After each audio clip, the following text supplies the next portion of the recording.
आज दत्त जयंती असल्यामुळे आपण डायरेक्ट दत्त मंदिरात तो पहिला महादेवाचं दर्शन घेतलं, मग दत्ताचं दर्शन घेतलं. आपल्या वाडीलाच तो वाडीला का आपल्या जाय मिळालंच नाही. मग डायरेक्ट दुकानात आपल्या जर किरकोळ बाजार होता, बाजार दिला घरात आणि वरच तळ्यावर नाही. तळ्यानं मग तिथं खेळायला वेस्टर्न म्हटलं आपल्याला पण जरा घ्यायला लागते. मग काय गेलो डावात. आपण पण नियम आपली हलकी नाही, तो घरात नियम आपला चुकला नाही. पोरं म्हणत काय मारता तुझा नियम आहे म्हटलं.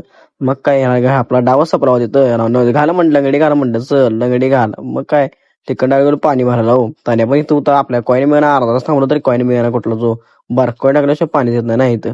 तेवढ्यात आपल्याला चौकातच लावलं बाहेर काय तोंडात लपवली सही काय म्हणाल कोणा टाकलं. तेव्हा आपण गेलो पोरांना हुडकायला, कारण पोरांच्या घरात आपल्याला नुसतं फुला देतो. मग काही शेंब्या लपालता काय भानगड काय म्हणत लपतो, एवढं साजक तोंड असल्यामुळं काय भानगड काय आपल्याला तर माहित नाही. वहिनी वाटा बघत असेल म्हणलं पण असं नाही.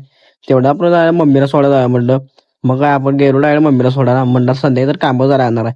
डायरेक्ट झोपलो आणि डायरेक्ट गेलो पेट्रोल टाकायला. आपल्या पाठीत गाडी पाठीमध्ये व्हिडिओ तेवढा करू कसं बरं म्हणलं आणि आपण व्हिडिओ काढला. असो मग डायरेक्ट आपण आलो कामावर. आपण कामावाले आपण रात्रभर काम करतो, तेवढं तुम्ही रात्रभर काय काम करू नका. पहिला फॉलो मारा आणि झोपून टाका, कारण तुमच्या भावाला जरा पुढे गावला पाहिजे तुम्हाला.